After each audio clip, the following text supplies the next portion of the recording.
Every breath you take, every move you make, every bond you break, every step you take, I'll be watching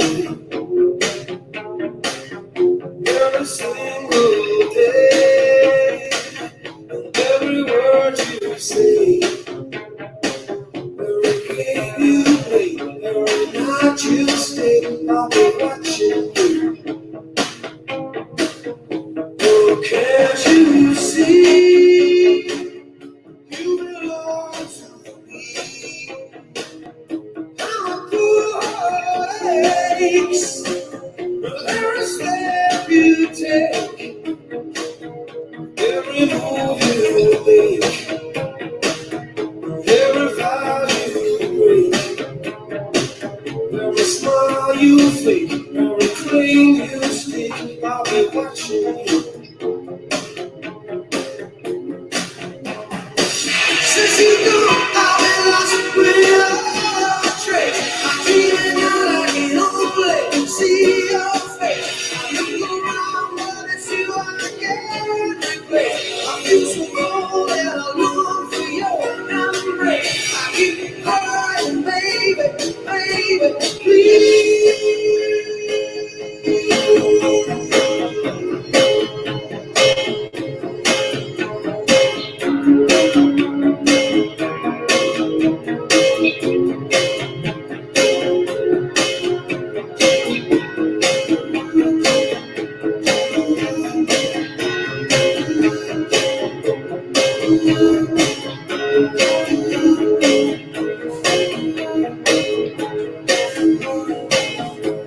Oh, can't you see?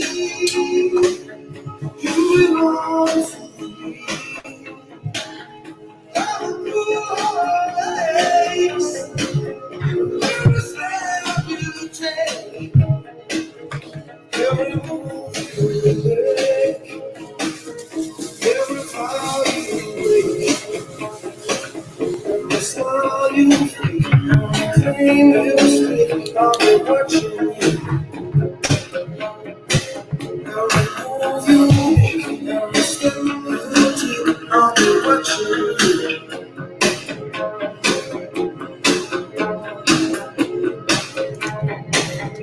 I'll be watching you.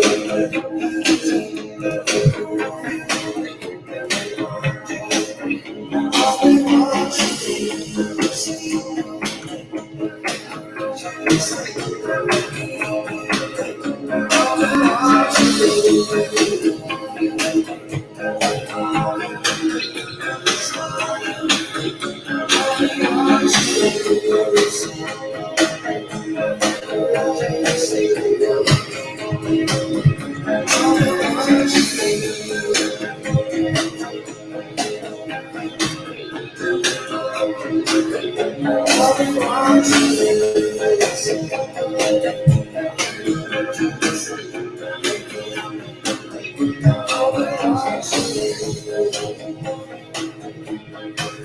you take every fate.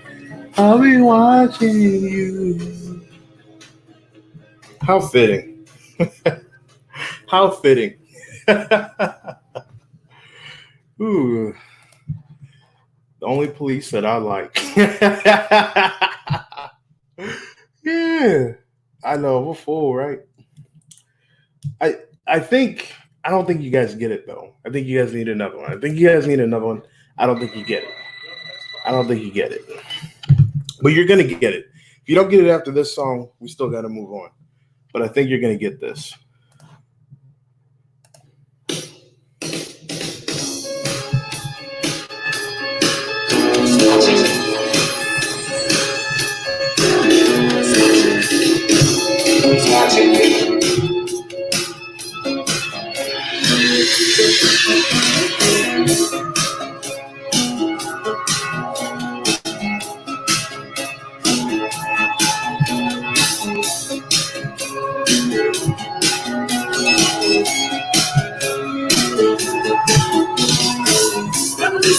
average man with an average life. I work for 95. Hey, hell, I pay the price. Just want to be left alone in my average home. Why do I always feel like I'm in the twilight zone? I always feel so honest, what to be. And I love the price. Oh, I always feel somebody's tracing me. tell me, is it just a dream? When I come home to fly,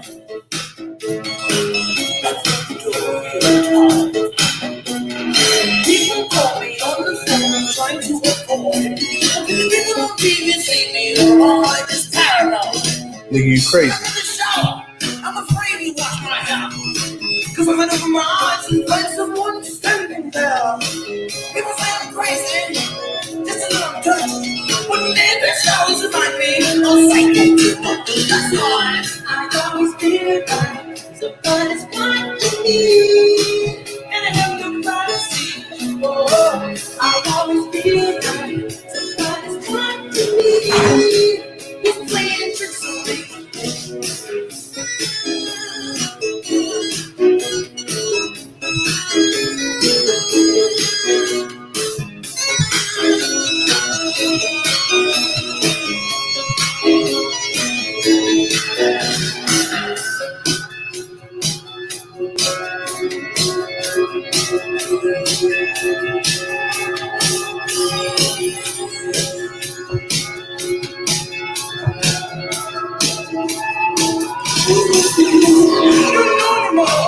I believe it's watching me. Well, it's the mailman watching me. And I don't feel safe anymore. Oh, what a mess. I wonder who's watching me now. Yeah, all right. Hell yeah. The feds.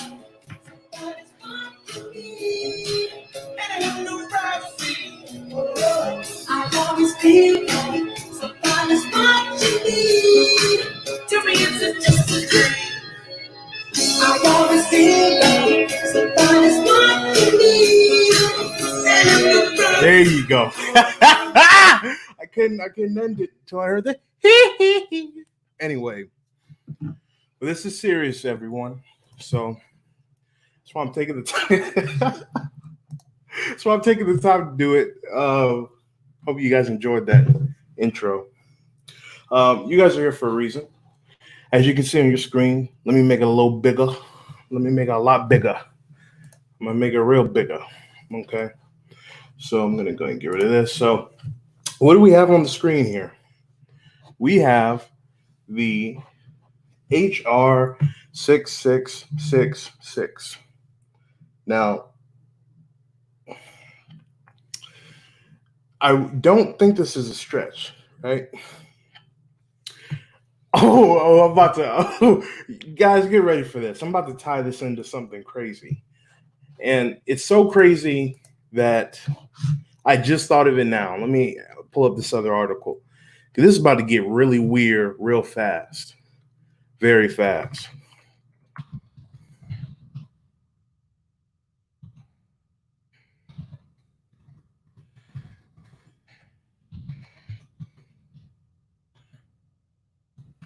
All right, this is going to get really quick, really weird, really fast.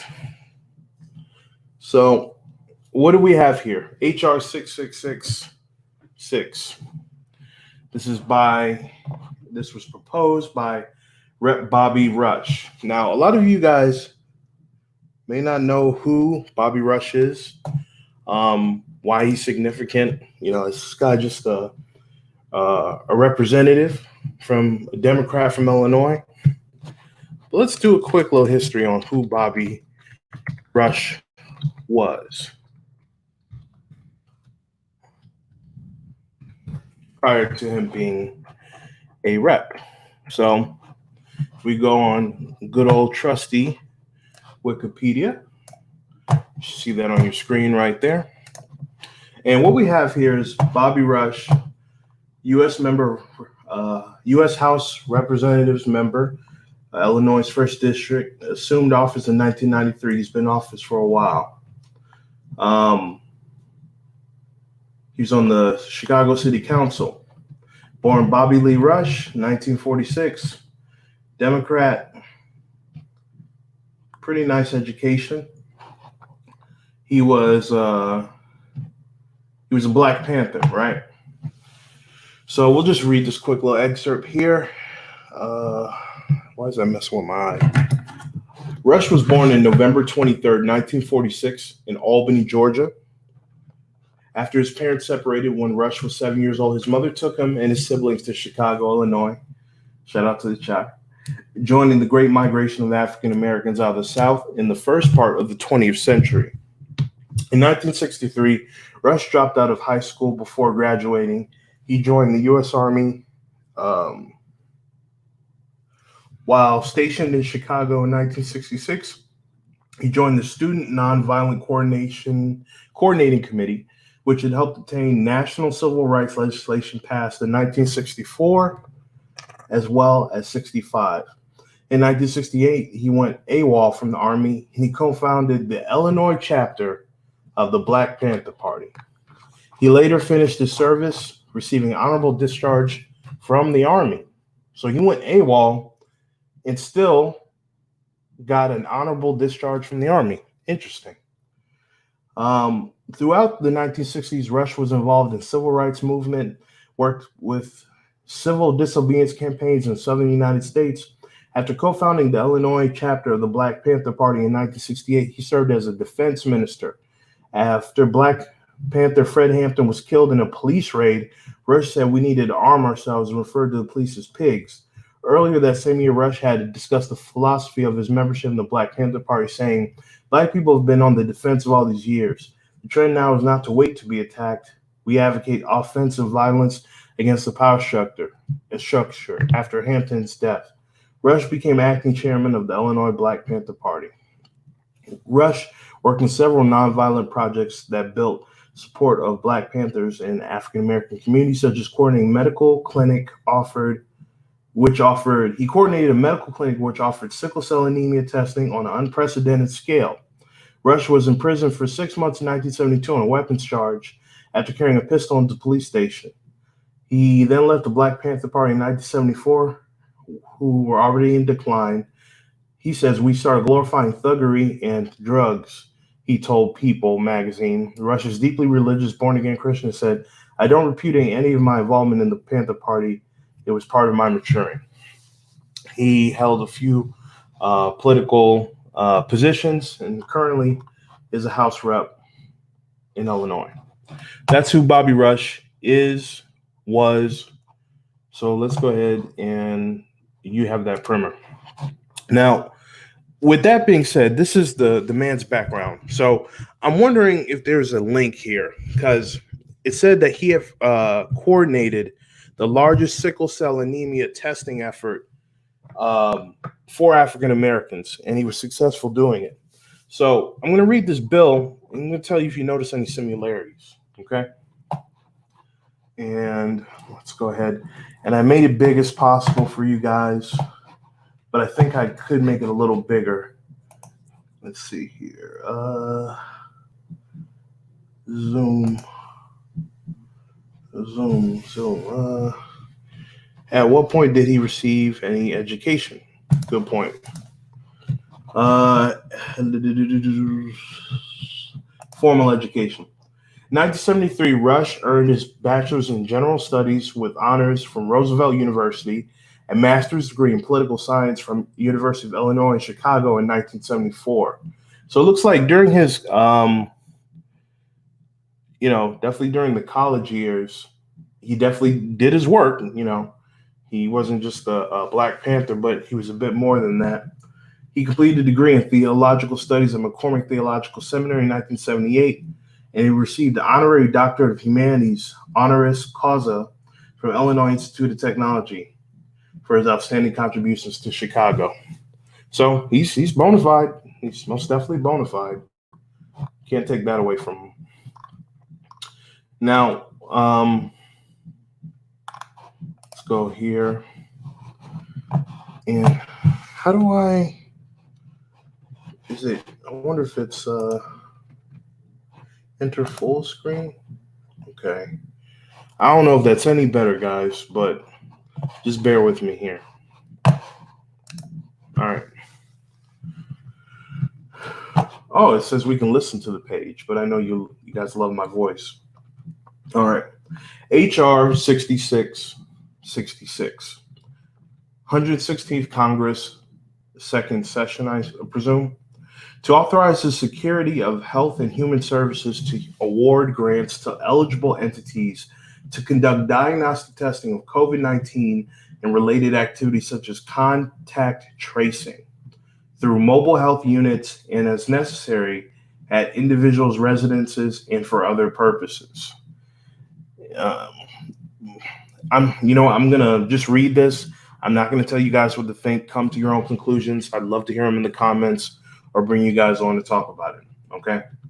In the House of Representatives, May 1st, 2020, Mr. Rush for himself, Ms. Bettigan, Ms. Bass, Mr. Breyer, Mr. Brown of Maryland, Mr. Butterfield, Mr. Cardenas, Mr. Carson of Indiana, Mr. Cohen, Mr. Correa, Mr. Kuehler, Ms. Dejitt, Ms. Deming. The reason I'm saying all the names is this is important. These are the people trying to push this. So if any of these names sound familiar or sound like a rep from your state, be aware. Ms. Demings, Mr. Gonzalez of Texas, Mr. Grijalva, Mr. Hastings, Mrs. Hayes, Mr. Higgins of New York, Ms. Captor, Mr. Kahana, Ms. Custer of New Hampshire, Mr. Larson of Connecticut, Mr. Lynch, Mr. McCollum, Ms. Moore, Ms. Norton, Mr. Payne, Mr. Raskin, Mr. Ruda, Mr. Ryan, Mr. Sarbins, Ms. Fool of Alabama, Mr. Cyrus, Mr. Soto, Ms. Tlaib, Mr. Thompson of Mississippi, Mr. Van Drew, Ms. Velasquez, Ms. Wasserman Schultz, Mrs. Napolitano, introduced the following bill, which was referred to the Committee of Emergency and Commerce. So I guess we can't put all this on Bobby. So we'll be fair. And this is the bill. To authorize the Secretary of Health and Human Services to award grants to eligible entities to conduct diagnostic testing for COVID-19 related, such as contact tracing through mobile health units as necessary at individual residences and for other purposes. Be it enacted by the Senate and House Representatives of the United States of America and Congress assembled. Section 1, short title.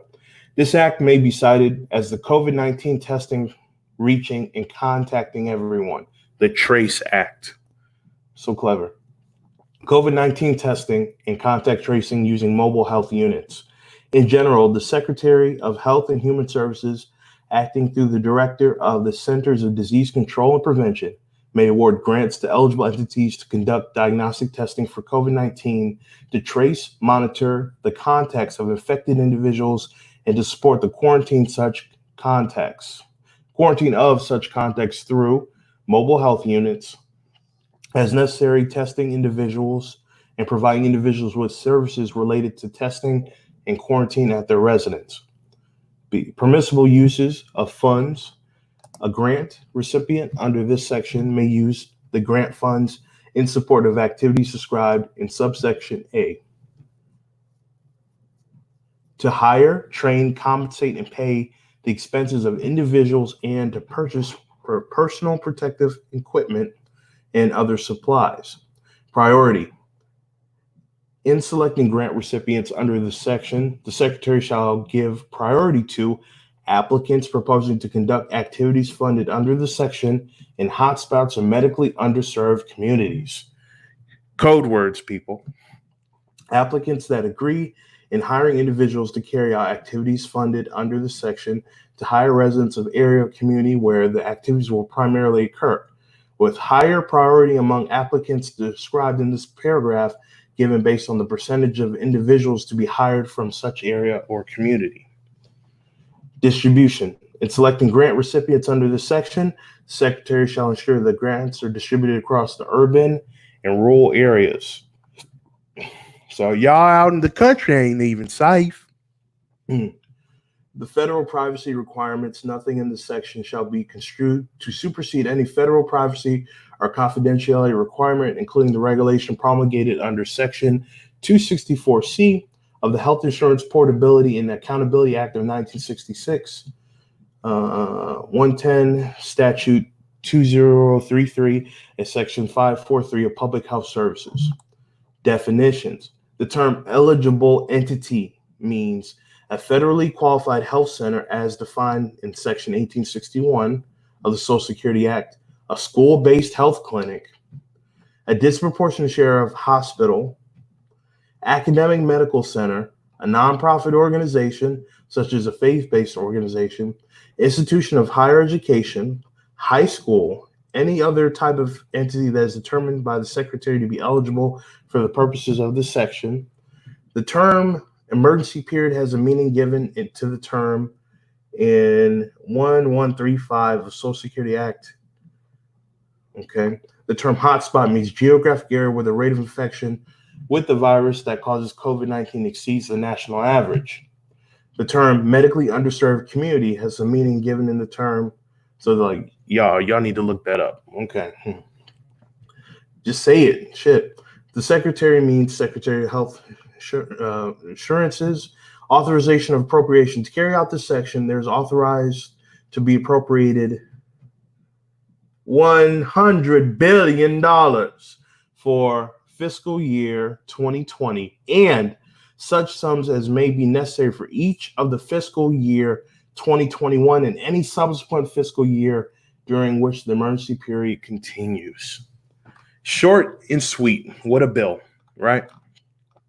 So let me know in the I need to know in the comments, or I'll bring people on. Tell me if you guys don't understand any of that, or you don't understand some parts. Let me know. We will break this down together. This website, I'll post this link in the description. This is congress.gov. We're reading the bill directly from the website. Again, HR 6666, COVID-19 testing, reaching, and contacting everyone, Trace Act. By Bobby Rush, sponsor, from a Democrat from Illinois. Latest action referred to the House Committee on Energy Commerce. So it's been introduced, has not passed House, has not passed Senate, has not gone to the president, has not become law. So I will put that for you guys to read it. I understand nothing. Isn't that like our national debt? No, our national debt is like, I think well over like 7 trillion. Well over 7 trillion. 100 billion is what $1 is to $100. So, good point. All right. So that's how you can always refer to this site to see where this is at. So this is what that is. Now, I'm going to throw something else here in the mix. We're going to listen to a doctor in one moment, but I wanted to throw something else into the mix. So you guys remember on a couple streams ago, I talked about the Bill Gates cryptocurrency, right? The cryptocurrency affectionately, well, see for yourself. This was patented last month, or was it March? March. So late March. So as you guys can see, this is the cryptocurrency system using body activity data. W020200600606. Trace sixes, right? Trace sixes. And I just want to,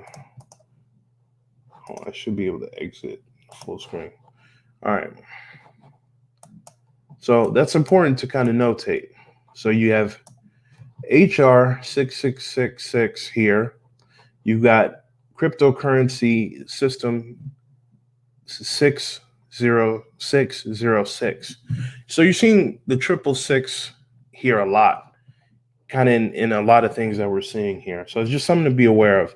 But what does the cryptocurrency do? I won't bore you with all these ridiculous details, but basically, the abstract human body activity associated with a task provided to a user may be used as a mining process for cryptocurrency system. A server may provide a task to a device of a user, which is communicatively coupled to the server. A sensor communicating coupled to or compromising the device of the user may sense body activity of the user. Body activity data may be generated based off of the sense body activity of the user. Cryptocurrency system communicatively coupled to the device of the user may verify the body activity data satisfies one or more of the conditions set by the cryptocurrency system and award cryptocurrency to the user whose body activity data is verified. What does that mean? What that plainly means, what that plainly means here is that this cryptocurrency that was just patented by Microsoft, Bill Gates, allows health data to be rewarded. And the health data is sent to the central server, a server that will be connected to a cryptocurrency system, one that may already be in place or one that is yet to be built. And with what's saying, it provides you conditions, demands, or laws to abide by. Let's just use your imagination here. And with this, they are able to reward you for doing the right thing, following the right command, paying attention, obeying the right thing. So we see how these cryptocurrency can be coupled with not only the pandemic drones that we talked about in about a stream or two ago, which would be connected to this cryptocurrency system, but now we're seeing HR 666 involved, which is also collecting health data. Now, there's been a lot of talk about what is it going to do? Are they going to be able to go into your house? Are they going to be able to force vaccinations? Are they going to be able to do any of that other stuff? It doesn't say here that they're forcing vaccinations. However, if the vaccine does become mandatory, you can bet part of this will be added into, it won't be an amendment to the bill. It'll just be added as an extended power, because this is where the wiggle room is left. I'll read again. To authorize the Secretary of Health and Human Services to award grants to eligible entities to conduct diagnostic testing for COVID-19 and related activities, such as contact tracing through mobile health units, and as necessary, at individuals' residence and for other purposes. That right there is the wiggle room needed to allow such a thing. Absolutely. Great point. China already has it. And of course, but there's like a social credit system. Exactly. This is what this is. I think this is the precursor to a social credit system. If you guys saw my video about this and the beast, along with the pandemic drones, and how the drones can actually take your temperature from hundreds of feet in the air, has video surveillance capabilities, and can listen to you, can hear you cough, take your temperature. So you guys want to check that video out, you certainly go into the archives for that. It's not, I think it was like 2 weeks ago or something. But yes, see how all these things are tying together. Again, come to your own conclusion, right?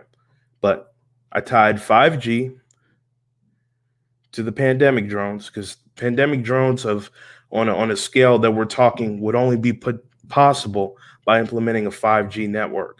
So you got the 5G network, you got widespread pandemic drones.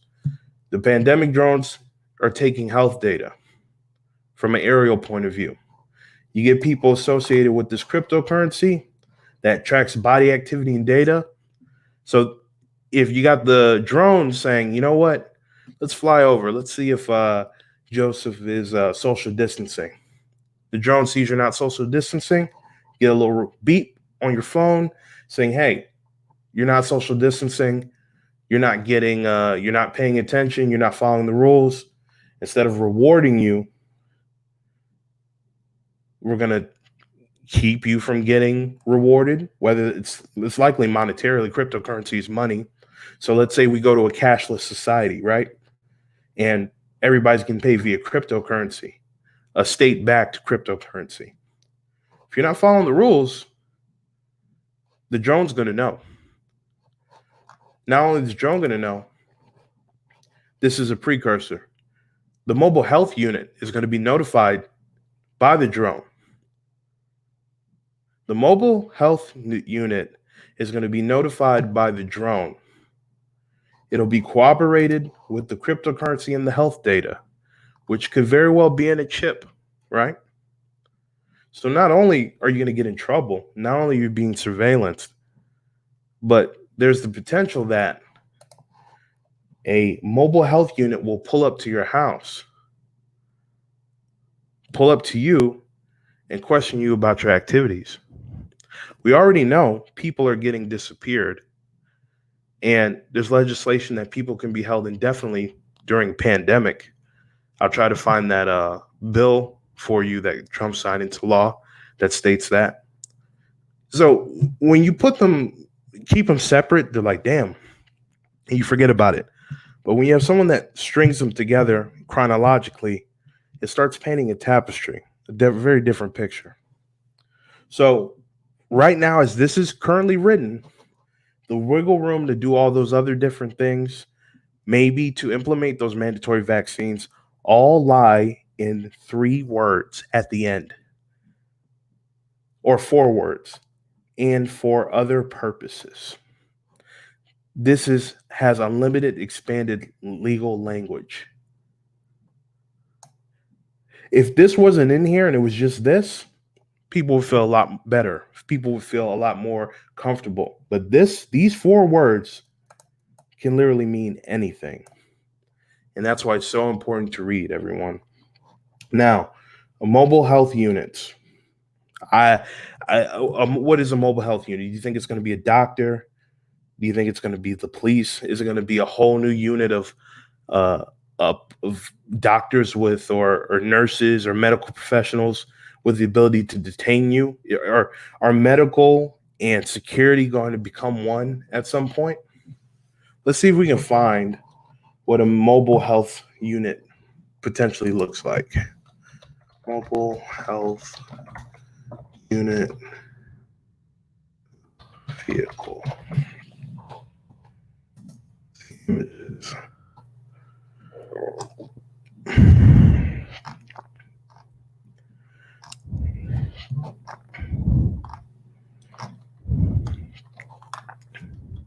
See, a lot of people think it's gonna look like this, right? A lot of people think it's gonna look like this. This is the Virginia Lions Club's mobile health unit. So I think a lot of people are gonna, wow, someone's trying to Indiegogo that. Interesting. So let me show you this. A lot of people think it's gonna look like this, right? Seemingly benign, non-threatening, scary. It's probably gonna have a family on there. This is actually on Indiegogo. They're trying to get funded for this. The Virginia Lions Club's mobile health unit. So if they get just based off of the way the bill is written, if these people actually get funded to have one of these, or actually have one, they actually already have one of these.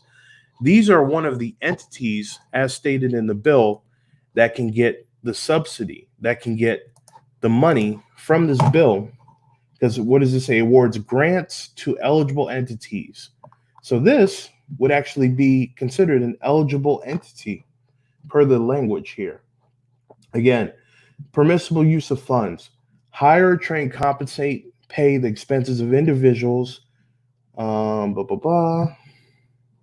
Where was it? Okay. So these are eligible entities: federally qualified health center, school-based health clinic, disproportionate share of hospital, academic medical center, nonprofit organization, or faith-based organization. That could be considered a nonprofit. Any other entity that is determined by the secretary to be eligible could fall under that, right? Could fall under that. Yeah, so those 2 things. This is somebody. Let's see when the Indiegogo went up. This will be interesting. Let's see when this happened. When was this put up? Blah, blah, blah. Flexible goal, 16 backers. So it's already closed. So they didn't reach their goal. This is already closed. When was this? Continue reading.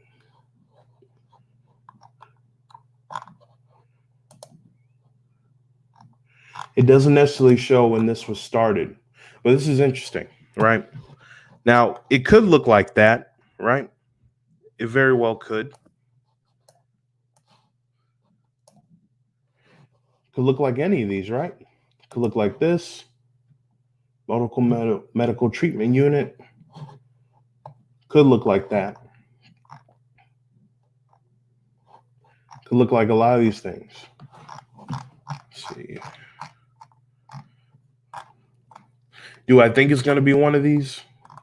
I think it might be one of these followed by some sort of, you know, police cruiser. That's what I think. But I'm just trying to paint the picture here for you guys so it's kind of easier to understand, kind of easier to see how all these things will come to fruition under these sort of circumstances. So let me not go off on a tangent here with all that. Exactly. Very true. Very true. Phrase is not necessary. It gives them so much access. We truly have no privacy. Absolutely. Right. There's too much wiggle room. So that's the big thing. That's what HR 66 is. 6666 is. So per this, they're not explicitly stating that they can manually vaccinate you, give you vaccinations. Another big contention was, are they going to be able to take people out of the home? It is not explicitly stated. But again, these 4 words, and for other purposes, so much wiggle room. And this is actually excellent. Not excellent. This is horrible. This bill is horrible. But if I was going to write a bill, this is how I would do it. This is how you do sneaky shit. This is actually a brilliant example of how to do this shit.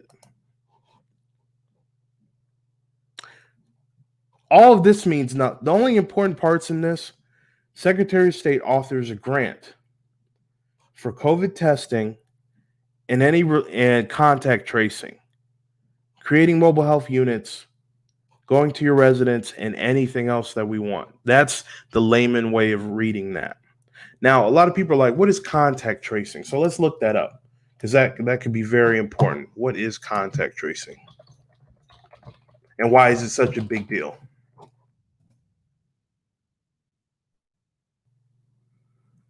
So let's see what the CDC says contact tracing is.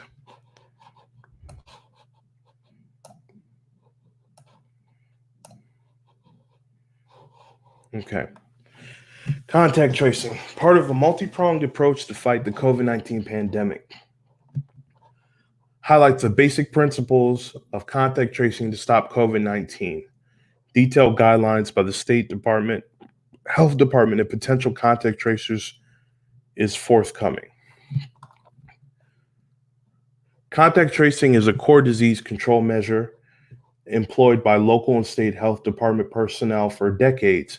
It's a key strategy for preventing further spread of COVID-19. Immediate action is needed. Communities must be scaled up and train a large contact tracer workforce and work collaborative across public and private agencies. Certain core principles of contact tracing must always be adhered to. Contact tracing is part of the process of supporting patients with suspected or confirmed infection. In contact tracing, public health staff work with a patient to help them recall everyone with whom they've had close contact during the time frame while they may have been infectious. Public health staff then warns these exposed individuals of their potential exposure as rapidly and sensitively as possible. To protect the patient privacy, contacts are only informed they may have been exposed to a patient with the infection. They are not told the identity of the patient who may have been exposed to them.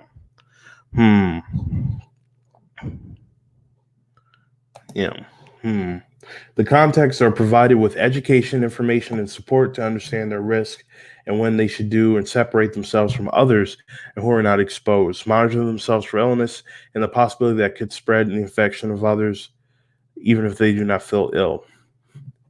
Contacts are encouraged to stay home, maintain social distancing from others until 14 days after the last exposure in case they've become ill.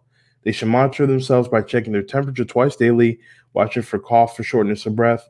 To that extent possible, should check with the contacts they make contact with and make sure they have not developed symptoms.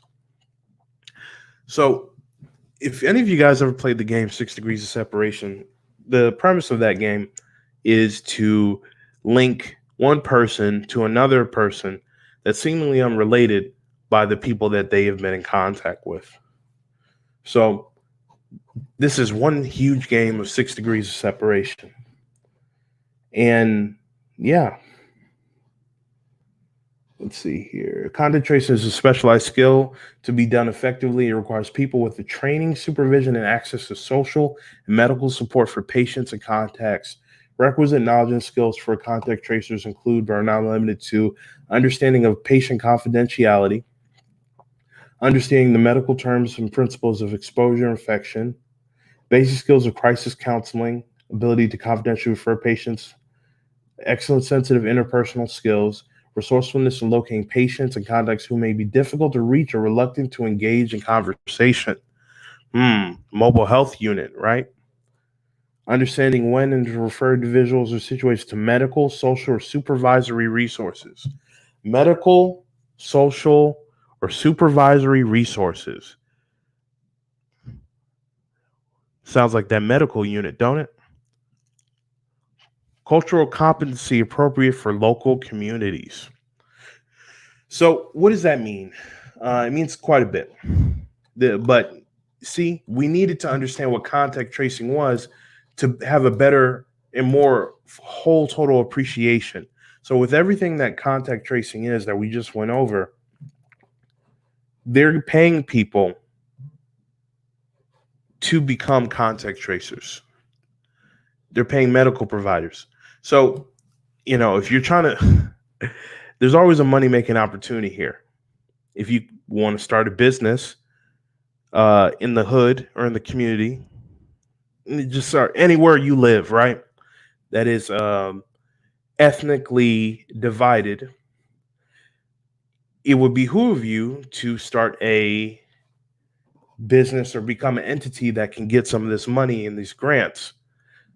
And if you do that, you can go into your community where maybe a lot of other nationalities or ethnicities cannot go or don't feel comfortable going.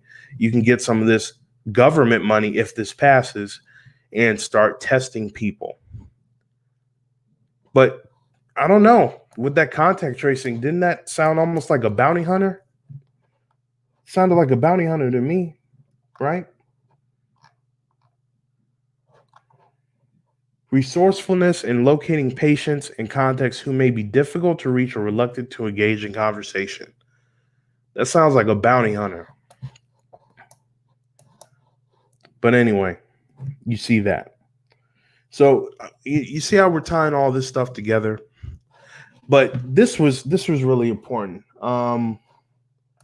Refers, I think, for contact tracers, like I said, it says refer to individuals or situations to medical, social, or supervisory resources. Let me see if I can find that bill that Trump signed that says they can indefinitely detain you during a pandemic. Because I don't like to say things and not be able to prove it. And if I'm wrong, I'll definitely say, I'll definitely own up to that. One moment.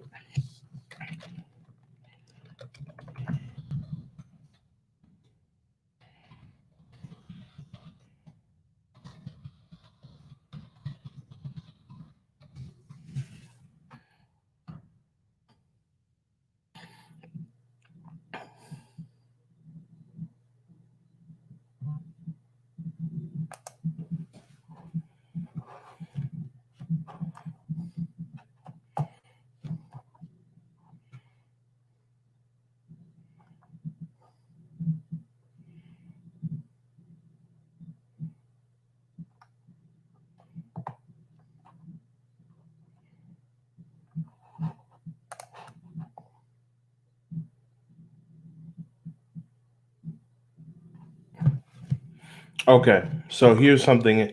Let me find this article. Let me find the actual bill. I want to always read the bill to you guys.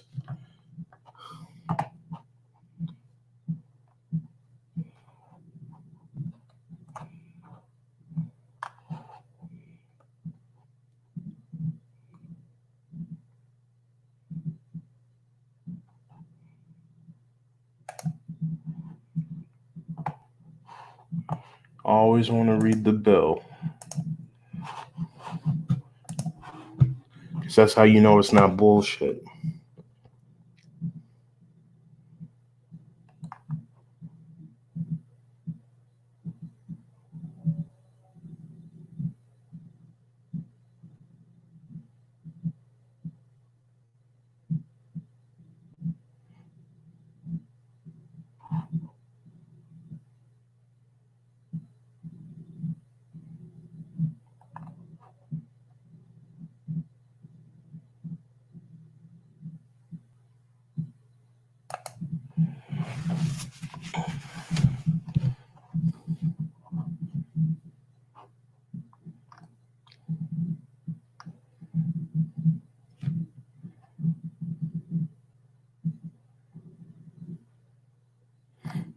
Okay, that's in the UK. Hold on, I need United States.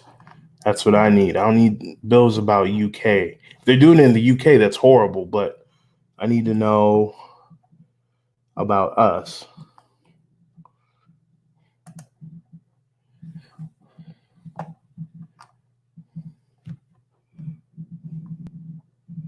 Mm-mm-mm.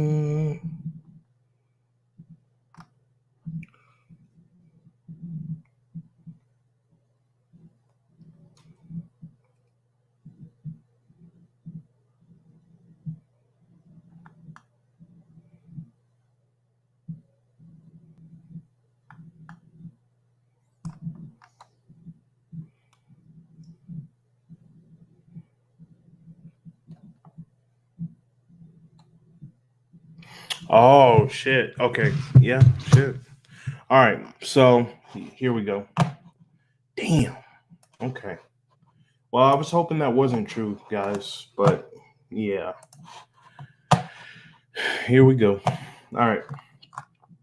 So this was an opinion piece for the Washington Post. Um, Caroline Ferguson, Senior Fellow of Brennan Center of Justice. Courts around the country are grappling with how to continue operations in the face of the threat posed by COVID-19 pandemic, in particular how to comply with requirements of Speedy Trial Act for criminal defendants. While most of the Congress's attention, let's see here, is focused on how to respond to the looming financial meltdown, the Trump Justice Department is floating language to be included in one of the relief packages to address the burden of the judiciary. Some of the department's proposals are sensible, others will be dangerous incursions on fundamental constitutional rights. The department's draft language, as reported by Politico, seeks modification of federal rules of criminal procedure to allow greater use of video conferencing, even at times without the defendant's agreement. With COVID-19's rapid transmission between individuals and danger it poses to certain groups of people, such a move might have some merit. Similarly, the Justice Department's proposal to extend the statute of limitations in both criminal and civil cases during an emergency and for 1 year following the end of the national emergency has some merit, although an additional year is excessive. The courts too are facing significant slowdown as state staff work remotely or getting sick. But the Justice Department's request doesn't stop there. Instead, the department has also included an idea that should be immediately rejected, letting federal court chief judges halt all court proceedings during an emergency. This provision would apply to any statute or rules of procedure otherwise affecting pre-arrest, post-arrest, pre-trial, trial, and post-trial procedures in criminal and juvenile proceedings and all civil processes and proceedings. In its draft language shared with Congress, the Justice Department argues the new provision would ensure more consistency in the procedures adopted in different courthouses. What is most chilling about this proposal is what it would do to habeas corpus. The Constitution guarantees that a detained person has the right to appear in court for a determination of whether his or her detention is lawful. The Justice Department language would allow a judge to order someone who had simply been arrested but not charged or convicted to be held until the judge determines the emergency is over. The proposal is chillingly reminiscent of the Bush administration overreach in the aftermath of 9/11. In 2001, the Bush administration moved quickly to send Congress legislation to address the economic impact of the terrorist attack to strengthen national security. U.S. Patriot Act, one of the most far-reaching proposals, was passed into law less than 2 months after the attack, granting expanded surveillance and deportation powers of the federal law enforcement.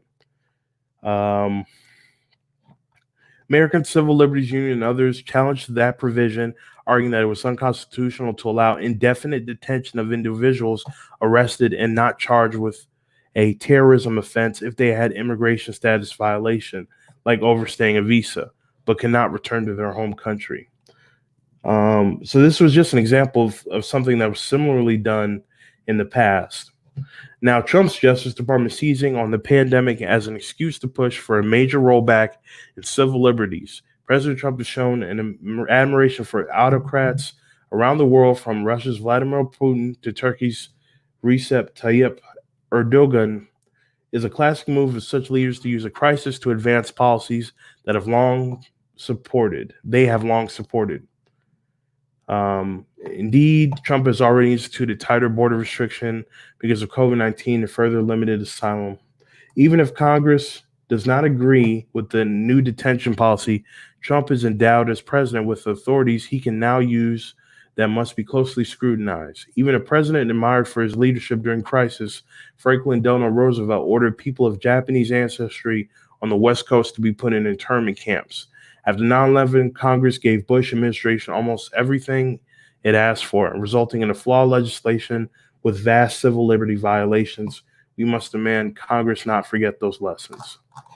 So, yeah, it looks like there's a proposal. I'm not sure if it's been made law yet, but the draft language looks like DOJ seeks new emergency powers amid coronavirus pandemic.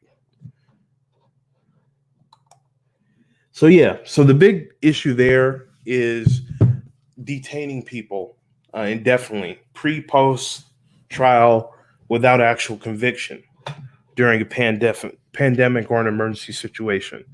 That is a rather, that's a chilling power to have. Because what does that mean when you implement things like this? Contact tracing, right? When you implement cryptocurrency systems that monitor health data, HR 66666, pandemic drones, it all starts to create a story. Again, come to your own conclusions, but I'm just putting these dots in a very specific order.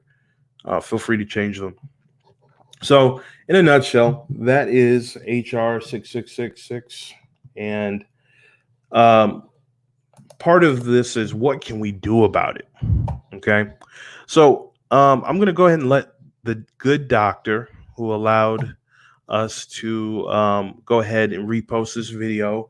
You're going to listen to the good doctor, and then I'm actually going to show you guys how to combat this. Because remember, Real Talk Real People just doesn't talk about problems, but we offer solutions. So we're going to show you guys how to, I'll actually do it live here, show you how we go about making change and speaking to our elected officials.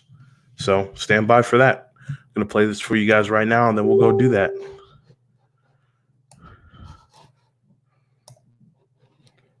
Ooh.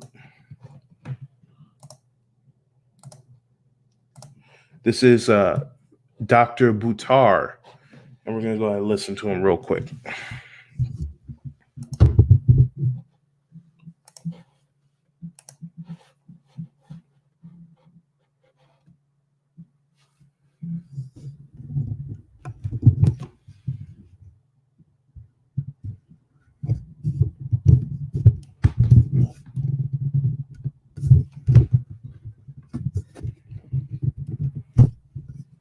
All right, let's try this again. Hopefully this is working.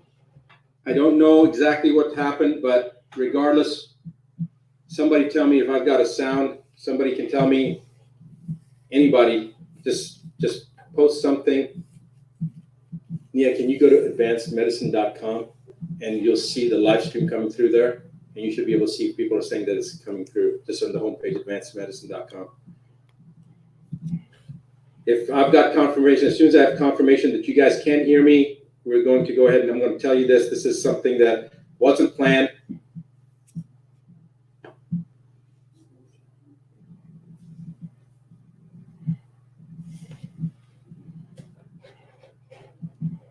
Is anybody saying that they're hearing me?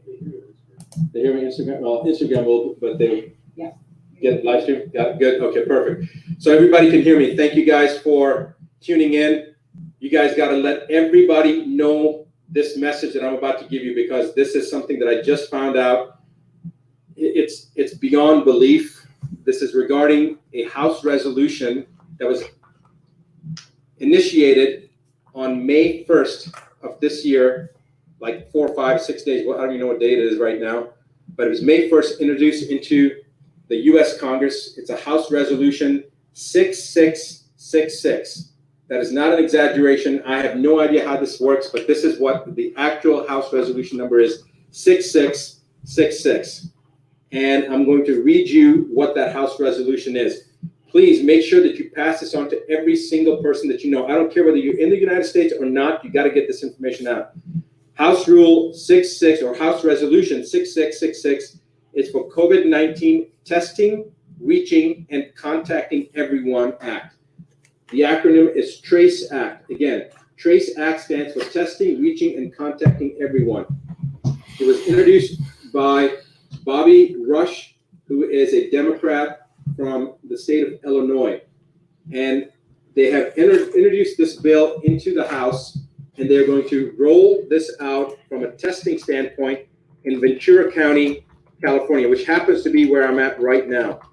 And I couldn't believe that I heard this, but basically this act is to allow individuals to come into your house, and if you've got a cough or somebody in your family has a cough, or you have a fever or anything that they determine that shows that you have COVID-19, regardless of if you've been tested or not. They will also test people, but remember that testing already has been shown to be there to be a highest rate of false positives.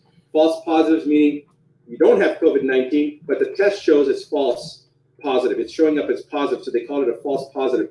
We already know from the studies previously done as far back as 1984, but as recently as 2018, that individuals that did not have COVID-19 or coronavirus, even in the cat model, cats that had never been exposed to coronavirus, tested positive if they had had a flu shot, if they had the trivalent or the covalent flu shot. And we don't know about the H1N1 shot. We don't know about the herpes zoster shot, the shingles shot. There's many other vaccines that people have gotten. We have no idea if people are going to be testing positive, have false positives based upon those tests. So the point is that the chance of them testing someone and then being positive is pretty doggone high, even if the person doesn't have COVID-19. But they're going to use that to pull you or your loved ones, especially your children, away under pretense of public safety. They're going to say that your child has to be removed from you because you have COVID-19, and so to protect your child, we're going to take the child, or we're going to take your grandmother or your father or you and put you into quarantine. This is a load of rubbish, because if you're in your home isolated, who are you going to expose? All right? And if they're going to try to take you away from your family, the chances of you having infected your family, even if you did really have COVID-19, is about 99.9%. So this is a bunch of BS. They're using this as an attempt to further divide us as individuals. They divided us from our friends, from our social circles. Now they're dividing us from our own family units. This is the most ominous sign so far that we've seen. I want you to all wake up. I want you to pass this information on. I want you to tell every single person that you know what's happening. If you're not in the United States, I don't care. It's coming to your country as well. And if you're in the United States, you need to contact your representatives. Right now, if you go to askdrbichar.com/ask, right underneath my image, you'll see that link. Go to that website, follow the information that's asking, enter that information in, and then you're going to be taken to a page. The first one is a petition. It's a petition about censorship against media that mainstream media has right now, as well as social platforms. Sign that petition. Second thing is a website or is a link that'll take you to allow you to send any letter that you want to people to elected officials on the municipal level, on the state level, and on the federal level, and tell them that you violently oppose HR 6666. Every single person needs to do that right now. You don't have to even know your House members or your representatives or your governor or your mayor. You don't have to have any information. That link that we have, all you do is type in your name, your email address, and then click on your zip code, and it will automatically find your elected officials. And with one letter, you'll get it to every single person. It's actually going to work for Australia, and it's also going to work, I think Australia, UK, and Canada. I think it's coming down the pipeline. Right now, it may only be working for the US, but our plan is within the next couple of days, it will work for elected officials in Australia, in Canada, in the UK, and in the US. But right now, it's in the US. So write down that you oppose HR 6666, the TRACE Act, the testing. I'm so flustered right now, I can't even think. Was it Testing, Reaching, and Contacting Everyone Act?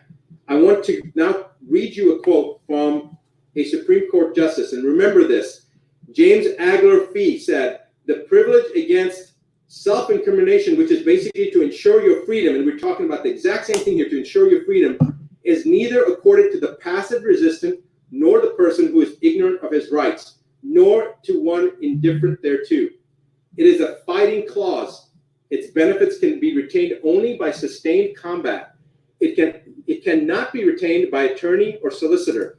It is valid only when insisted upon by a belligerent claimant in person, the one who is persuaded by honeyed words or moral suasion to testify or produce, rather than to make a last-ditch stand to ensure their own freedom, simply loses the protection.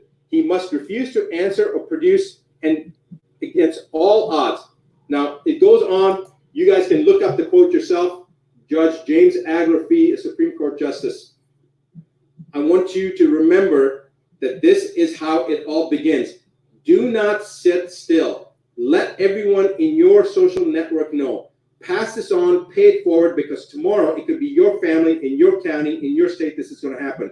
If you're in Ventura County, California right now, you need to do something today, because if you don't, tomorrow it's going to be your child or your parent or your spouse that's going to be removed. It's going to be your brother or your sister. So you need to do something right now.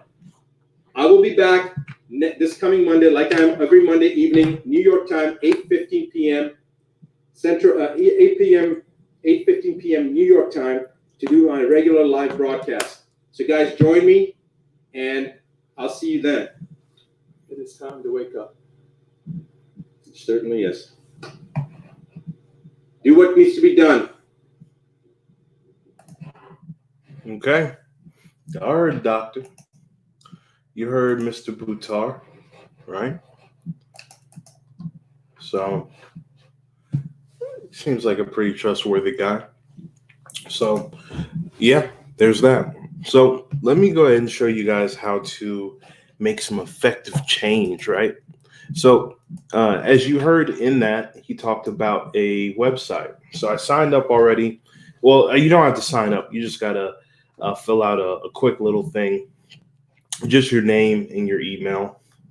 So there's two things here. Here's one. The first one, sign the petition, no more censorship, and hold mainstream media accountable. So as you guys may or may not be aware of, there's been some huge censorship on Facebook, Instagram, YouTube, all over the internet. All right. Huge amounts. I personally have been censored multiple times. Multiple times. And there's a lot of information that the powers that be don't want to get out. And that's definitely something we should fight. So this first thing, I'm going to go ahead and sign up. I'm going to sign this petition. Oh, nice. Social media, mainstream media must be held financially and criminally responsible for censorship and public misinformation. It must be. So let's see what this is. Censorship is unconstitutional. Our nation is under attack from within by every major information platform, from social media channels preventing free speech to mainstream media's constant fake news. We, the people, are being deceived. We demand our rights under the First Amendment be vigorously protected. Private companies acting as public utilities to disseminate information take the same social, ethical, fiduciary responsibilities applicable to any agency of the government. We, the people, demand our rights of free speech to be defended at all costs. We demand an end to social media censorship. Mainstream media, corporate leadership, and owners must be held financially accountable for damages resulting from reporting lies and criminally responsible for acts of treason against the United States. Damn. And that's petitions.whitehouse.gov. That was created on the 7th. So this is how you affect some change here. So I'm going to go ahead and sign this real quick. Yeah, bop, bop, bop. The White House may send me emails about this and other issues. Shit, I don't know about all that now. Shit. You know what I'm saying? Okay. All right. So when you sign it, it's going to say email verification required. So I got to sign it to my email and verify I'm not a bot. To verify I'm not the Russian bot. So I'm going to verify I'm not a Russian bot. We, the people, thank you for subscribing. Confirm your signature by clicking here.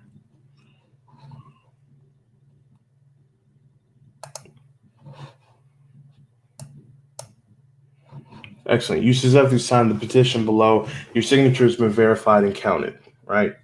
So they're trying to reach their goal. You can share this URL if you agree with that. So that's one petition. So petitions are a great way to at least get some awareness and do something. But there's a step further that you guys can take. So let's take a look at that. So the second part here was, since we did that, sign the petition, special messages to the police. But this one right here, put elected officials on notice.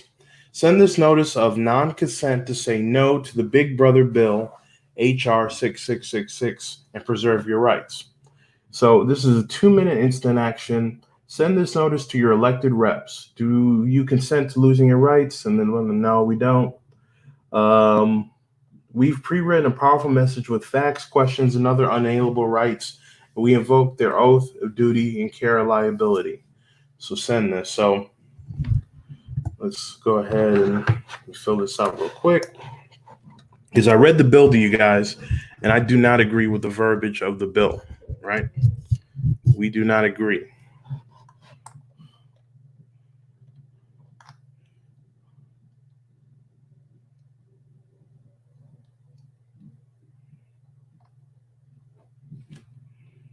All right. So if you guys want to know what's going to be sent when you send this, this is the verbiage.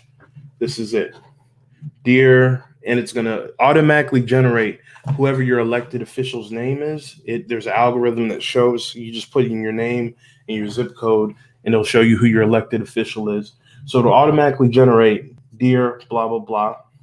This discussion about contact tracing, surveillance, and other measures associated with lockdown have unparalleled importance, since what it is at stake is whether the Americans will retain unalienable constitutional rights, if those will be exchanged for privileges.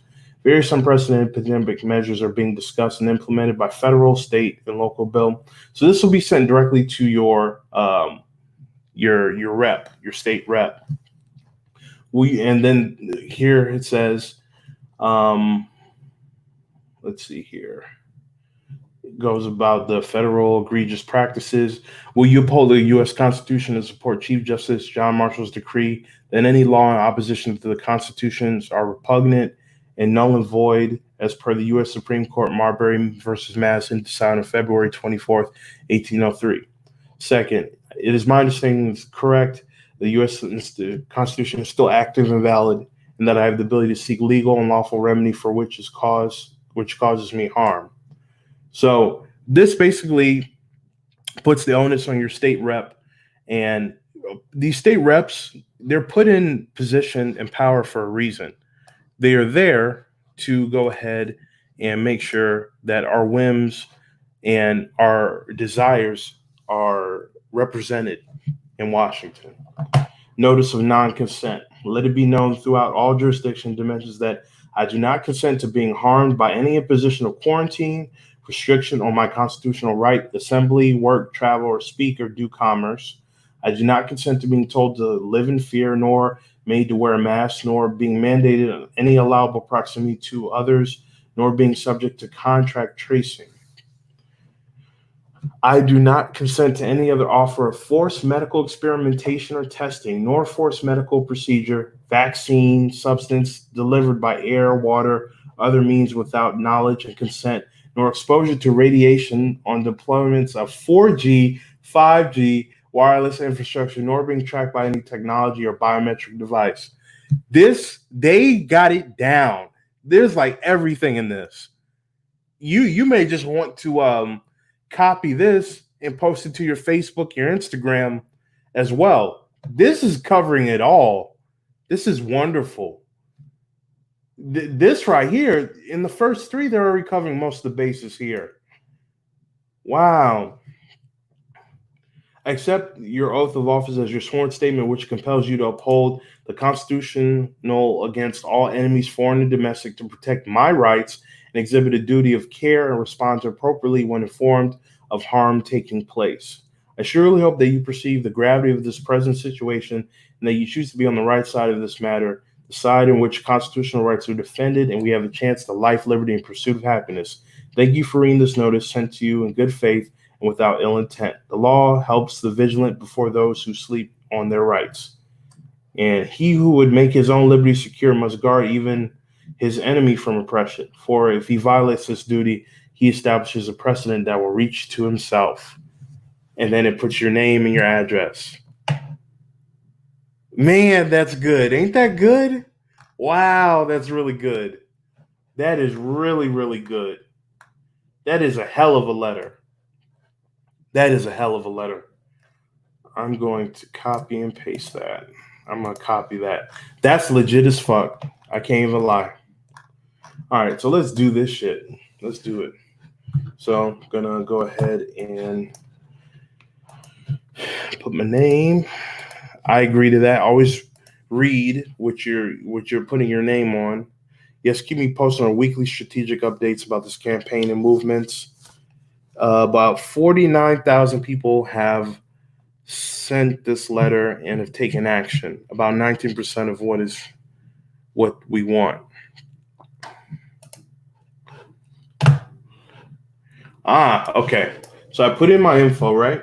So this automatically does it. See, this is politics. This is law state made easy. So you see here it says Senator Marco Rubio, Gus Bilirakis. Here are your elected officials, including local officials if we have them. Read the email in full, customize and ensure you agree, then scroll down and send.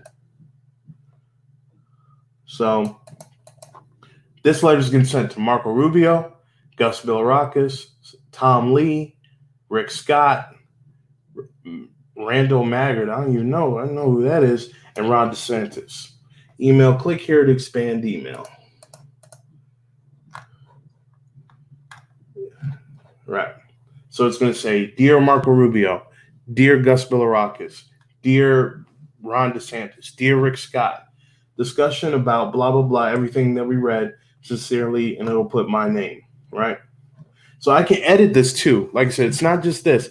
You can edit this. So if there's anything else I want to add to it, I mean, they covered all the bases with these notice of non-consent. So I'm fine with everything in this. But if you want to add to it, you certainly can. All right. And then you just click submit. You can even record a video. Okay. Now, please share, and we invite you to record a 20 to 30-second video from your webcam by clicking the button. This will send separately. So you can even do a webcam video. But it was that easy.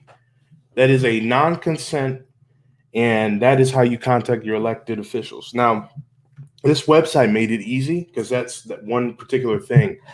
But if you find another bill or something that you aren't comfortable with, you can literally write your own letter and email it to their office, right? You can go on the website, the government website or the state website, get the email and or mail and contact these people and let them know how you feel. If you're tired of that pothole, contact your city council. If you're tired of the tolls, contact your state or local state transportation department. There's a lot of change that can be made here by just voicing yourself. And if people start taking understanding and taking consideration to their local government and seeing how much change they can do there, it'll make them feel a bit more emboldened to do it on a statewide and national level. And of course, it ain't just about sending letters and stuff like that. They ain't about marching. They ain't about just boycotting. It's about putting people in office that support your interests. Okay. So we've been on it for about an hour and 16 minutes. That's pretty much all I had. I wanted to show you guys how to combat HR 66. I wanted you guys to understand what HR 66 is. I wanted you to be able to see a couple of the different dimensions to this because that's very important. Context is everything. Any questions or anything? I can open it up for a little bit. Like I said, we're at hour 17 minutes. I mean, we could probably discuss it until about, for another maybe 15, 13, 20 minutes if people want to come on. Other than that, yeah. Yeah.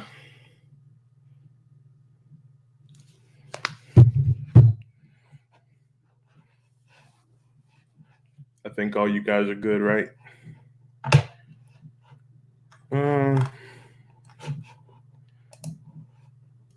Against my better judgment, I will post this.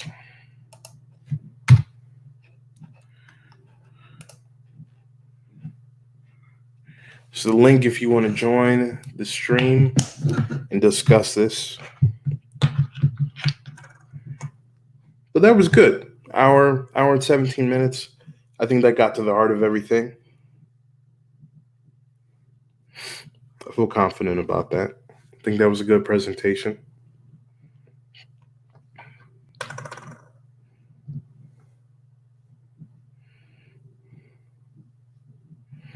I think it was good. I feel like I should play us out with a song. But I think I did all the good Stalker songs. What's another good Stalker song? I did I'll Be Watching You. I did Somebody's Watching Me. What's another good song? Good Stalker song. What's a good Stalker song? Can you give me a good Stalker song?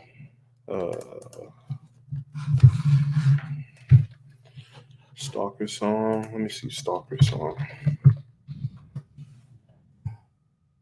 Top 10 Stalker songs. Let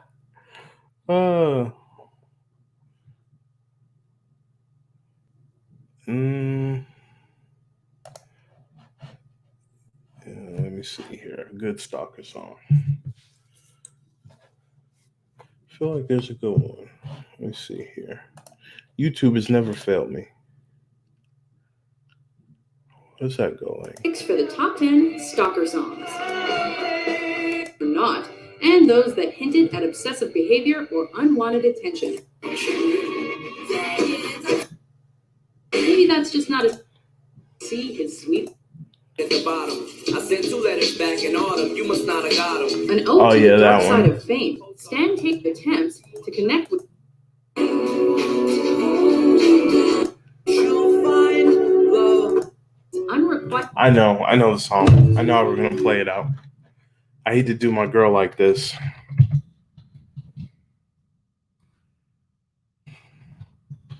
But I want you guys to remember, this is how the government feels about you. Okay. Remember, real talk, real people. Context is everything.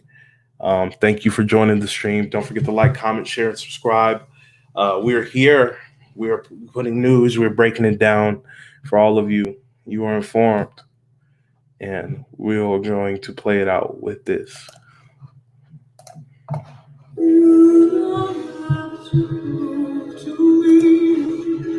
You're beautiful to strangers.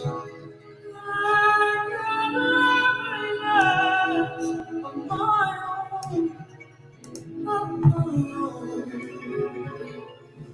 You belong to me.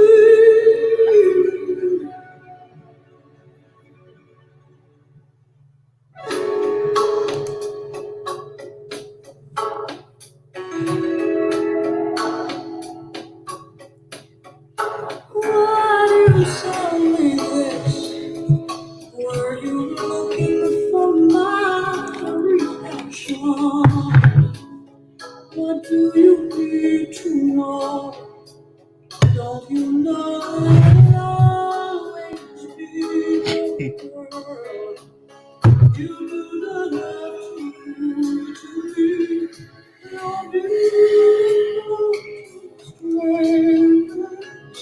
I've got love and life of my own, of my own.